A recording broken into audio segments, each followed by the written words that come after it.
Bonjour à tous, bienvenue sur Canal 22 dans l'émission du débat au programme. Aujourd'hui, la visite du chef d'état-major algérien à Paris, Saïd Chengria, reçu par le ministre français de la Défense Sébastien Lecornu. Première visite de ce type depuis 17 ans à Paris. C'est également la première fois qu'un chef militaire algérien est reçu au Palais de l'Élysée par le président français. Est-ce le renouveau d'un partenariat militaire et sur l'armement entre l'Algérie et Paris? Quel type de coopération? Plusieurs questions auxquelles on tente de répondre aujourd'hui. Et pour en parler, nous sommes avec Farid, DMS Débat, fondateur du mouvement citoyen pour l'Algérie, et Mourad Yefsa, militant politique. Donc, le patron de l'armée algérienne, Saïd Chengria, reçu à Paris cette semaine. La dernière visite d'un chef d'état-major algérien, c'était en 2006 avec Gaïd Salah.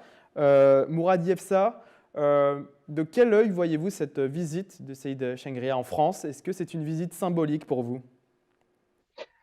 Oui, premièrement, moi je suis donc membre fondateur du comité de citoyens algériens en France pour l'Assemblée constituante souveraine. Bien sûr, nous, dans notre comité, on est très attachés à la question donc, de la souveraineté du pays, la souveraineté populaire. Et bien entendu, c'est une visite comme celle-là qui est celle donc, je peux dire, d'un des plus hauts responsables politico-militaires donc, du pays, du fait que le gouvernement issu des élections du 12 décembre 2019, à sa tête, monsieur Tebboune, n'a pas de ministre de la Défense, n'a pas de vice-ministre de la Défense. Donc, le chef d'état-major Saïd Chengriha, donc qui est en France, il est en quelque sorte, donc il fait office donc, de ministre de la Défense, de représentant donc, du président de la République. Et bien entendu, il ne s'agit pas donc d'une visite symbolique, il s'agit donc d'une visite, on peut dire même d'une visite vraiment stratégique, d'une visite importante pour plusieurs raisons. Premièrement, nous sommes donc dans une situation mondiale, mais aussi donc régionale qui est troublée. Donc avec la guerre en Ukraine qui engloutit des dizaines de milliards de dollars chaque mois. Donc les spécialistes aujourd'hui, quand ils font les comptes, l'Ukraine a reçu autour de 200 milliards de dollars d'aide en matériel, en finances, etc., etc. Et les conséquences donc comment dirais-je, donc de cette guerre fait que les principaux pays leaders donc, de l'Union européenne, comme donc la France, l'Allemagne, l'Italie, l'Espagne, etc., donc du fait donc, des sanctions, se sont obligés donc, de se priver des matières premières russes, essentiellement bien sûr le pétrole et le gaz, mais pas seulement, il y a aussi donc, des matières premières, et donc ils sont obligés donc, de se tourner donc, vers l'un des principaux pays d'Afrique pivot, donc l'Algérie. Quand on regarde la carte de géographie, on voit tout de suite donc, que l'Algérie, elle tape aux yeux. C'est le premier pays qui vous frappe. C'est un grand pays, c'est un pays qui a des richesses, c'est un pays de 45 millions d'habitants, c'est un pays qui pèse politiquement du fait donc, de son histoire. Et donc, bien sûr, cette visite entre dans le cadre donc, des nouvelles relations stratégiques entre la France et l'Algérie qui a été inaugurée, on peut dire, par donc, la rencontre entre le président Macron et le président Tebboune et leurs principaux collaborateurs donc, au mois d'août, suivi donc, d'un déplacement d'une grande délégation française conduite par la première ministre. Et puis maintenant, donc, ces relations-là, donc, avec la visite donc, d'un haut responsable politico-militaire algérien. Je pense que ça rentre dans le cadre aussi donc des problèmes aujourd'hui donc au Sahel qui posent vraiment pour la France qui est en train donc de perdre du terrain et pour l'Algérie qui a besoin donc de sécuriser toute la partie donc sud donc de l'Algérie qui nous permet donc avec l'exportation des hydrocarbures donc d'avoir plus de 90% de nos rentrées en devises et donc il y a des intérêts, on peut dire qu'il y a des intérêts communs. Donc, pour l'Algérie, sécuriser donc, le pays, sécuriser les frontières. Et donc, le seul moyen, c'est éviter donc, l'éclatement des États comme le Mali, le Niger, la Mauritanie, le Burkina Faso, la Libye, etc. Et donc, voilà, je pense que ces discussions au plus haut niveau rentrent dans le cadre donc, de ces intérêts communs. Maintenant, nous, en tant que citoyens algériens, bien sûr, on est attachés à notre pays, on est attaché aux intérêts de notre pays. On aimerait bien que nos responsables puissent tirer leur épingle du jeu et bien qu'ils puissent négocier afin donc de se saisir de cette opportunité qui s'offre à un pays comme le nôtre pour sortir donc du marasme, pour sortir du sous-développement et bien sûr bénéficier donc d'accords donnant, bien sûr, en ce qui concerne nous, on peut fournir tout ce qui est donc énergie, matières premières, et on a besoin bien sûr du transfert de technologie et puis aussi donc des IDE pour développer l'industrie, notre agriculture, l'enseignement, la recherche, etc., etc. Et commun, vous avez également parlé de transfert de technologie. Alors, le ministre français de la Défense a publié un communiqué. Il dit, je cite, cette visite s'inscrit dans le cadre du renforcement de la coopération entre l'armée nationale populaire et les armées françaises. Farid DMS Débat, je me tourne vers vous. Concrètement, est-ce que c'est pour préparer une intervention commune ou passer des accords, des contrats d'armement? Est-ce qu'on peut s'attendre à des contrats d'armement? Des contrats d'armement, oui, puisqu'il faut savoir qu'il semblerait d'après l'avant-projet de loi de finances, il y a une augmentation à peu près de 130% du budget de l'armée, ce qui est une première depuis l'indépendance, donc à peu près un budget qui avoisinerait les 23 milliards de dollars. Mais ce qui est intéressant de voir, c'est que cette visite, bien sûr, répond à la visite de Macron et de toute sa délégation qui a commencé en août de l'année dernière. Mais il faut le savoir que Saïd Shenghreha était déjà parti en Russie, justement pour rencontrer le ministre de la Défense, Kujougevitch, justement pour parler des investissements potentiels d'achat d'armement de l'Algérie et de faire des coopérations. Là, je trouve qu'il est intéressant d'analyser ce changement, on va dire, de paradigme de l'Algérie vis-à-vis de son ancien allié ou son allié qui est la Russie, qui est bien sûr justement avec la guerre en Ukraine en opposition avec la politique française sur l'intervention justement du terrain militaire ukrainien. Donc qu'est-ce qui va se passer par rapport à ça? Je sais que, enfin, il semblerait qu'il y avait des contrats qui auraient dû être signés entre la Russie et l'Algérie lors de la visite de Shenghreha, qui était de mémoire, je crois, le 21 juin de l'année dernière. Et maintenant, avec cette nouvelle visite, justement, de Shenghreha, qui a été reçue en grande pompe à l'Élysée, quel est justement, quel est le rapprochement qui va se faire au niveau achat d'armes? Après, bien sûr, il y a les interventions dans le Sahel, comme l'a si bien dit votre invité par... Voilà, c'est sûr qu'il y a des intérêts communs, notamment sur la sécurisation de toute la frontière sud-algérienne. Mais il y a cette opposition justement d'alliés militaires pour l'Algérie. Est-ce que l'état-major va pencher plus vers la Russie? Est-ce qu'il va plus pencher vers la France? Ça, c'est intéressant d'analyser la situation. Seul l'avenir nous le dira, justement. On relief ça tout à l'heure, vous parliez du Sahel, d'intérêts communs. On a l'impression que la relation bilatérale va de mieux en mieux entre les deux pays. Des médias algériens ont évoqué donc la situation sécuritaire au Sahel, comme vous le disiez tout à l'heure, la coopération militaire comme étant deux points cruciaux de cette rencontre. Est-ce que c'est une priorité d'après vous? Oui, parce que bien entendu, il n'existe aucun pays qui peut avancer, qui peut se développer sans stabilité, sans assurer une certaine paix dans son propre périmètre, territoire. Et il se trouve que l'Algérie, elle a ses frontières, donc des feux qui sont allumés, et donc elle a tout intérêt, bien entendu, à s'investir, à intervenir intervenir politiquement pour effectivement un règlement pacifique politique de ces conflits, et surtout donc pour le Mali, le Niger, la Mauritanie, la Libye, et maintenant le Burkina Faso, et même ça descend un peu plus loin, ça touche d'autres pays, ça devient très très très compliqué, sans parler donc du Maroc et puis des tentatives aussi donc de rapprochement avec Israël dans un but bien précis, effectivement.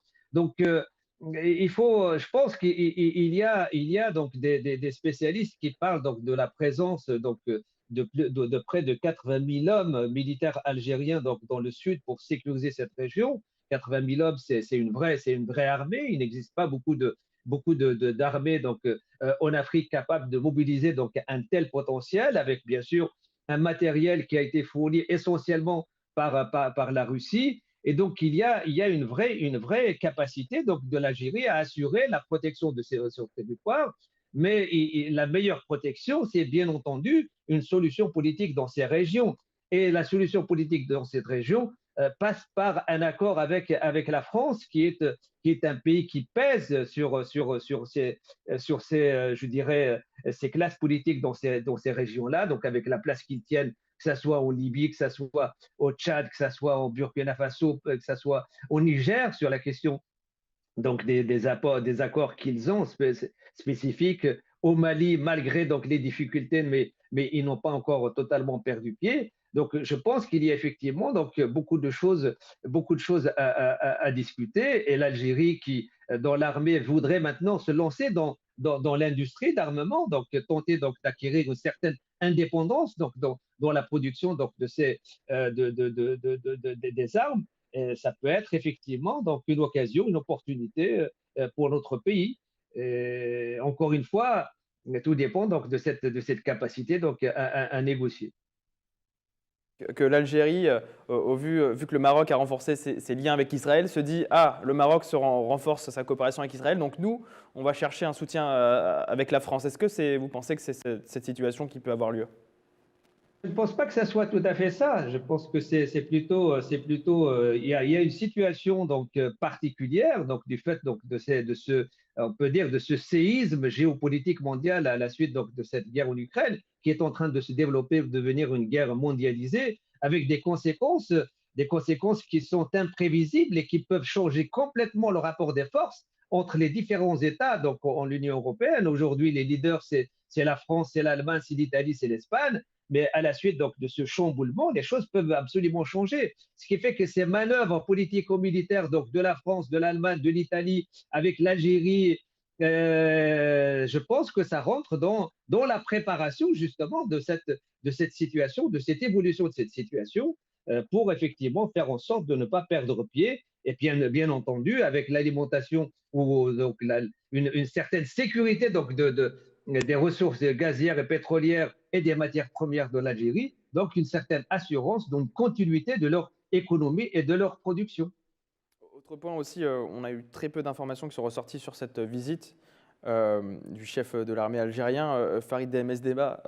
Alger et Paris restent assez discrets quand même sur ce sujet et la nature des échanges qui ont lieu. Est-ce qu'on peut se demander pourquoi les gouvernements, d'un côté Alger, de l'autre côté Paris, ne veulent pas donner plus d'informations que ça? Peut-être parce que justement, il y a des enjeux qui sont plutôt importants. Je parlais du conflit en Ukraine, bah, ça en fait partie, je pense. C'est une des situations qui fait que peut-être que Paris espère réouvrir le dialogue avec Moscou via Alger. C'est une possibilité. Mais en règle générale, ce genre de visites sont plutôt, on va dire, discret sur les tenants et aboutissants. Bon, c'est le début, on va voir ce que ça va donner. Déjà, rien que la visite, bon, c'était l'AFP qui avait communiqué, l'agence France-Presse, qui avait communiqué sur l'arrivée de Chengreha sur les territoires français. Et ce n'était pas l'agence de presse algérienne. Donc ça montre un peu, on a l'impression que aussi Paris a envie de mener la danse dans cette situation et plutôt demandeur que Alger derrière. C'est une possibilité. Peut-être que Paris essaye d'ouvrir un axe de communication via Moscou, en direction de Moscou via Alger. C'est une possibilité. Mais il n'y a pas que ça. Il y a aussi renforcer justement sa présence en Afrique. Il faut savoir ce qui se passe à l'heure actuelle au Burkina Faso, pas seulement au niveau du Mali également, qui font barrage total à la politique française. Il y a des voix qui s'élèvent panafricaines qui veulent totalement retirer les présences françaises sur tout le continent. Ça aussi, il faut que Paris en prenne conscience. Bon, je pense qu'ils savent que les enjeux sont trop importants pour laisser un allié comme l'Algérie sur le bas-côté. L'Algérie est le plus grand pays africain et un des grands pays du bassin méditerranéen qui compte. Celui qui a une ouverture sur Alger a une ouverture sur l'Afrique. Et vu la perte de terrain qu'a Paris sur l'Afrique, il est de bon augure à l'heure actuelle de pouvoir renforcer ses liens avec Alger. Pas seulement en termes je parlais des contrats, ça c'est sûr, parce que bon, ils veulent vendre des Rafales, ils veulent vendre des tanks, ils veulent vendre de l'armement, mais pas seulement. Il y a aussi, il faut savoir que le premier bénéficiaire des hydrocarbures, notamment du gaz, ce n'est plus Paris, c'est Rome. Donc Paris perd vraiment des points au niveau de sa présence en Algérie. Donc il y a l'armement, il y a les hydrocarbures, il y a tout ça qui fait qu'ils ont compris que Alger était un allié, on va dire, indispensable pour la suite. Donc bon, l'avenir nous le dira, mais à l'heure actuelle, je pense que Paris enfin Macron, le gouvernement français, essaye de vraiment renforcer ces liens bilatéraux avec l'Algérie. Ils ont tout intérêt de le faire. On sait qu'il y a l'enjeu énergétique aussi. Farid MS Débat, Moradi Efsa, on parlait du Sahel tout à l'heure. On sait que l'influence de la France est fragilisée dans plusieurs pays. Est-ce que c'est une main tendue d'Alger à Paris, en quelque sorte, pour faire peut-être pardonner à la France les contrats énergétiques signés avec l'Italie?